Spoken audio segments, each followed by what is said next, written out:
핏줄이 아닌 실력으로, 출신 성분이 아닌 학문으로, 오직 능력만이 왕의 옆자리를 차지할 수 있다고 외쳤던 시대에 그곳에는 평범한 백성도 왕의 사촌도 예외 없이 피와 땀으로 뒤섞인 치열한 시험을 거쳐야만 나라의 기둥이 될 수 있었습니다. 바로 과거제도라는 새로운 인재 등용 시스템이었습니다. 하지만 과연 시험만이 성공의 유일한 길이었을까요? 고려 왕조를 화려하게 꽃피웠던 그들, 문벌 귀족의 삶은 어떠했을까요? 그들은 지혜와 풍류를 즐기는 진정한 지식인이었을까요? 아니면 끝없는 특권과 세습으로 왕의 권위마저 위협했던 거대한 벽이었을까요? 오늘 우리는 고려를 지배했던 핵심 시스템, 과거 제도와 문벌 귀족 속에 숨겨진 빛과 그림자, 그리고 고려 백성들이 남긴 지울 수 없는 강렬한 욕망과 지혜의 흔적을 추적합니다.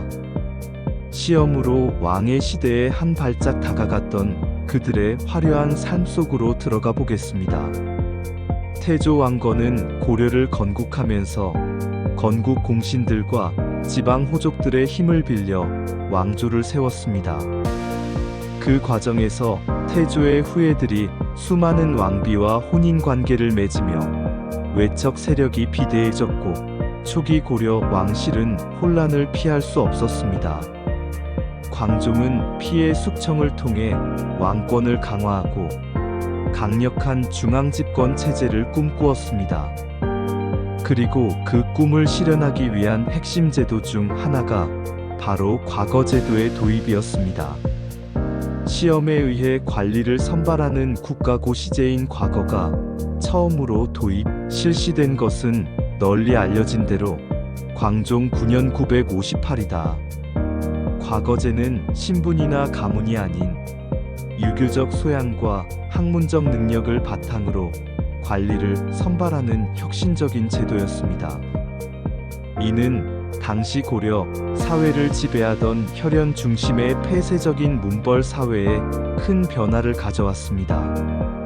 능력 있는 평민들이 고위 관직에 진출할 수 있는 길이 열렸고 왕권은 호족들의 영향력에서 벗어나 새로운 충성 세력을 확보할 수 있게 되었습니다.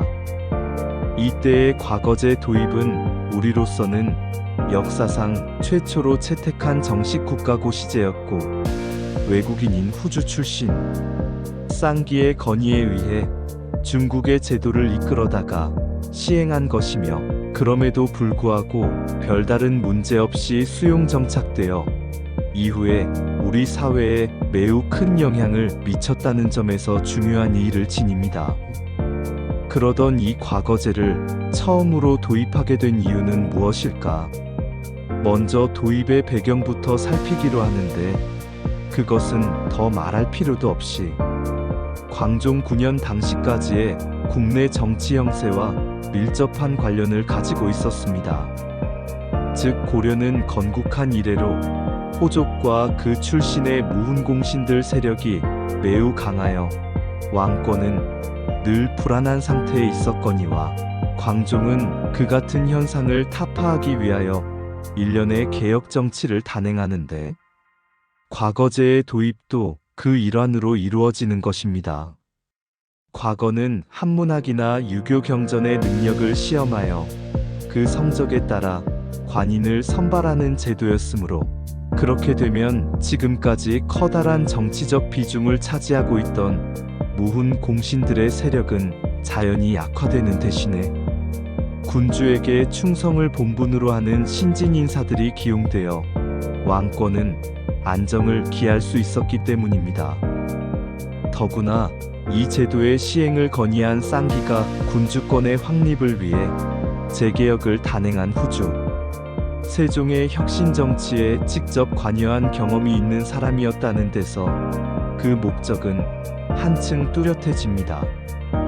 이런 연유로 해서 과거 이외에도 광종이 시행한 여러 혁신적 정치에는 쌍기가 깊이 관여하였을 것이라는 견해가 제시되어 있거니와 하여튼 그의 건의는 왕권을 강화하는 한 방안으로 시에 적절한 것이었고, 그렇기 때문에 광종은 그를 높은 자리로 발탁하여 과거제를 적극 추진시켜 간 것으로 생각되는 것입니다.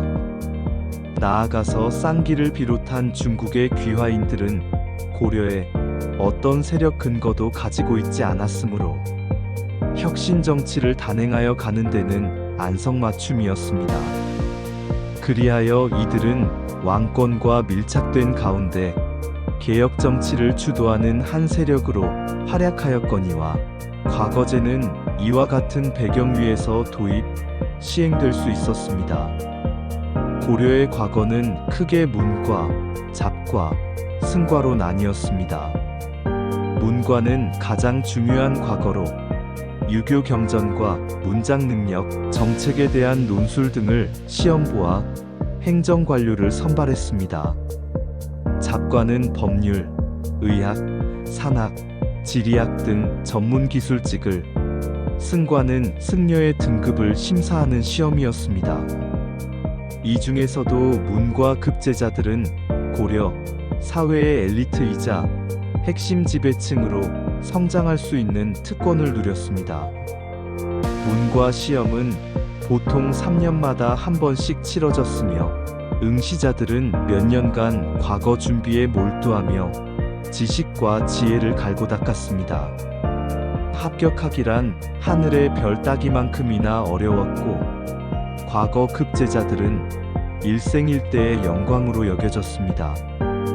과거를 통해 명망을 얻은 인물들은 왕의 총애를 받으며 중앙의 요직에 진출했고, 이는 곧 강력한 정치적, 경제적 권력으로 이어졌습니다. 과거 제도는 겉으로는 능력 중심 사회를 지향했지만 그 이면에는 혈연과 지연이라는 현실적인 한계도 분명히 존재했습니다. 바로 음서제도였습니다. 음서제도는 5품 이상의 고위 관료의 자손들은 특별한 시험 없이도 관직에 나갈 수 있는 제도였습니다. 이는 조상의 덕을 기린다는 명분으로 도입되었으나 실제로는 특정 가문이 관직을 독점하고 권력을 세습하는 통로로 작용했습니다. 음서와 과거를 통해 대대로 관직에 진출하고 왕실과의 혼인을 통해 외척으로 성장한 가문들은 문벌귀족이라는 강력한 사회계층을 형성했습니다. 경원 이씨, 파평 윤씨 등이 대표적인 문벌귀족 가문으로 이들은 막대한 토지와 노비를 소유하며 고려 사회의 부와 권력을 장악했습니다. 문벌귀족들은 자신들만의 강력한 네트워크를 형성하여 왕의 권력마저 견제하고 때로는 압도했습니다. 문벌귀족들은 강력한 권력을 가진 한편 고려 문화를 화려하게 꽃피운 주역들이기도 했습니다. 그들은 유교와 불교를 두루 숭상하며 학문과 예술에 깊은 조예를 가졌습니다. 그들의 저택에는 진귀한 서적과 미술품이 가득했고, 정교하고 아름다운 고려 청자는 그들의 풍류와 예술적 안목을 대변했습니다. 시를 읊고 그림을 그리며 차를 마시는 것이 그들의 일상이었습니다. 이들은 왕의 권력을 견제하면서도 동시에 안정된 정치 운영과 문화적 번영을 이끄는 데 기여했습니다. 문종 시대는 이러한 문벌귀족 문화의 황금기였습니다.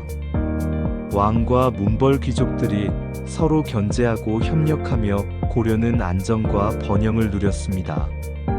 하지만 시간이 흐를수록 음서제도와 폐쇄적인 혼인관계는 문벌귀족 사회의 폐단을 심화시켰습니다.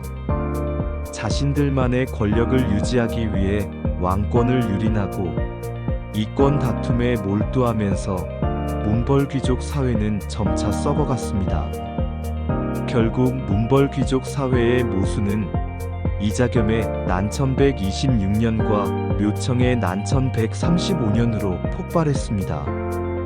이자겸은 왕의 장인이자 외할아버지로서 왕위를 넘보는 전행을 일삼았고, 묘청은 개경의 문벌 귀족 세력을 비판하며 서경 천도와 금국정벌을 주장하며 대규모 반란을 일으켰습니다. 이러한 사건들은 문벌 귀족 사회의 균열을 보여주었고, 고려를 새로운 혼란 속으로 밀어넣었습니다. 그리고 결정적으로 무신들이 문신들에 대한 깊은 불만을 쌓아가면서 1170년 무신정변이라는 피비린내 나는 사건이 터지게 됩니다.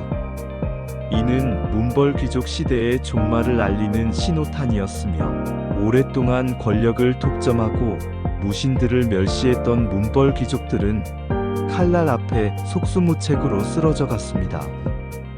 과거 제도는 능력 위주 사회를 열었지만, 음서 제도와 폐쇄적인 문벌 귀족 시스템은 결국 고려 사회의 근간을 흔드는 원인이 되고 말았습니다.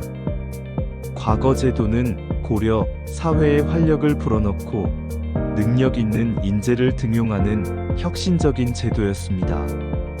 하지만 동시에 음서 제도와 결합되어 특정 가문이 권력을 독점하고 세습하는 문벌 귀족 사회라는 거대한 벽을 만들었습니다.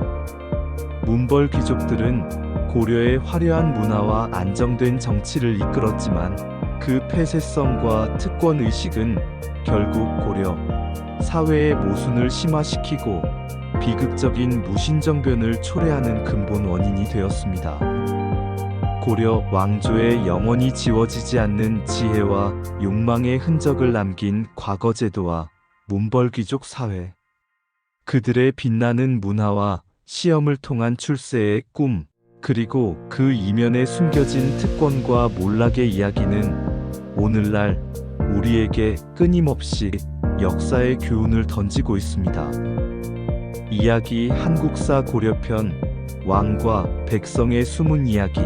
다음 편에서는 또 어떤 궁중의 은밀한 야화가 우리를 기다리고 있을까요? 긴 시간 함께 해주셔서 감사합니다.